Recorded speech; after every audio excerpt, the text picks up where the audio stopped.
It's an honor for the AFI, and it's an honor for me to introduce one of the great men of American film, Warren Beatty.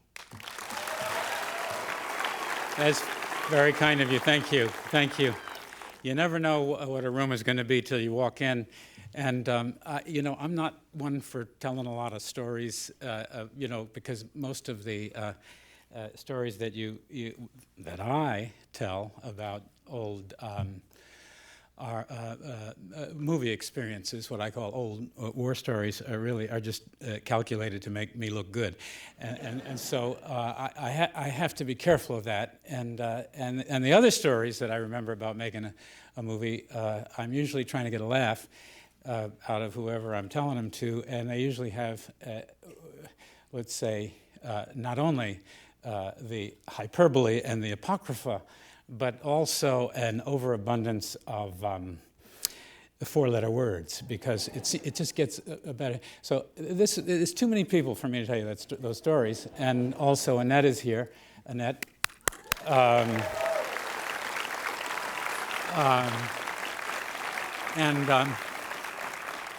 And you know, she's heard my stuff, you know, on Bonnie and Clyde too many times, and she gets a look on her face. It's sort of like, you know, when I tell them.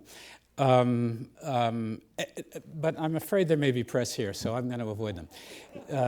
But if we were just a few of us in a room, it would be different. I think Winston Churchill said it very well. He said, history will be kind to me because I intend to write it. You know? And he did. So when I see these DVDs and the stuff, you know, and I think it's embarrassing to me to go back and try to, because half of it I'm inventing anyway. So I don't do it. And one thing I really don't do is talk about the specifics of a movie as, you know, sometimes, what do they call it, the narration or some voiceover when you talk about it. I think it's bad because it's totally distracting from the movie. So I'm not going to say anything about the movie. I'm going to get out of here. But there is one thing that I can say about the movie without ruining it for you, because I think it's fine to talk about a movie after you've seen the movie. But before, I think it's just dumb. It just gets you in the wrong frame of mind. And those introductory speeches, I think, are just silly.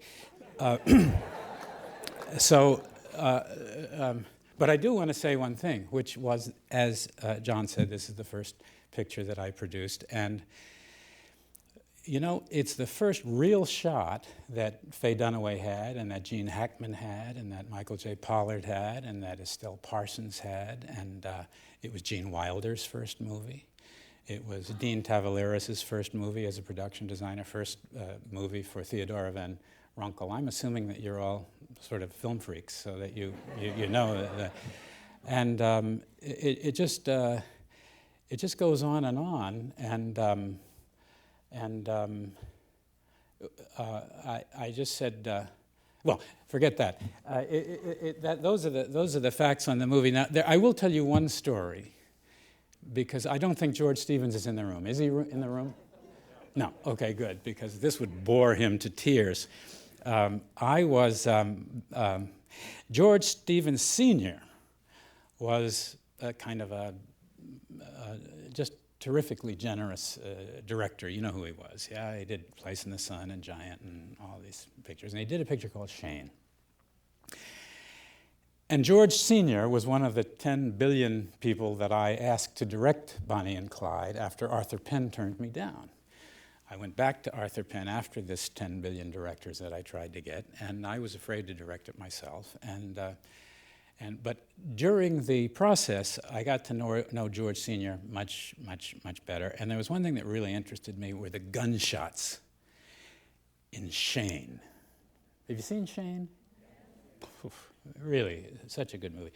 And I said, I don't understand how you did it. Well, he told me, we got some trash cans, he said, and you put a shotgun into the trash can, and you just blow the hell out of it, and it just spreads all over the soundtrack, and it's great. And I said, man, that's a good idea. So we did that. We put the shotgun into the trash cans, and every time we fired a shot, Now, you realize in telling you this, I'm ruining the gunshots for you, but that's fine. But I'm telling you this story because I want you to do something in relation to it, because I'm getting out of here. So in London in those days, when you showed a movie, every critic in the British Empire came to one theater and looked at it.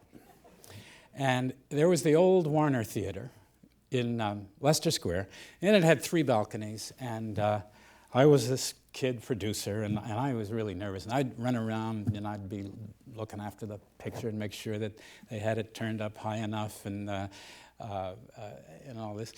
So we had, you know, this mix. So the picture starts. Now, this was calculated to have bang, and then it said, and bang. And so I'm very nervously standing in the back of the theater, and the picture starts, and there's a gunshot, and it goes, bang.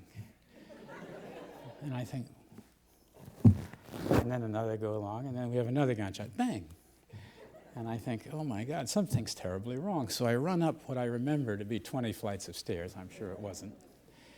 And I go into the booth, and there's a man who's shocked to see the actor, particularly a young actor, in his booth. And he said, oh my God. And he said, gee, I said, and he said, well, he said, I have to tell you something about this picture, kid. He said, they really, and then he used an expletive. He said, they really did it to you at Warner Brothers on this mix. He said, this is just awful, but I've saved you. I said, really? What did you do? And he said, come here, I'll show you. He took me over to a chart, and on the chart, he turned the film down when there was a gunshot, and then down when the music cues that I had. And he said, you know, I haven't seen a picture this badly mixed since Shane. It's a true story. I said, well, you know, thanks, but just keep it where it was. I like the bad stuff. It's kind of good. So, my instruction to you is, if this isn't loud enough, because I'm going to be, you know, I'm not going to be here, would you all just go up to the booth and say, turn it up? But thank you for coming.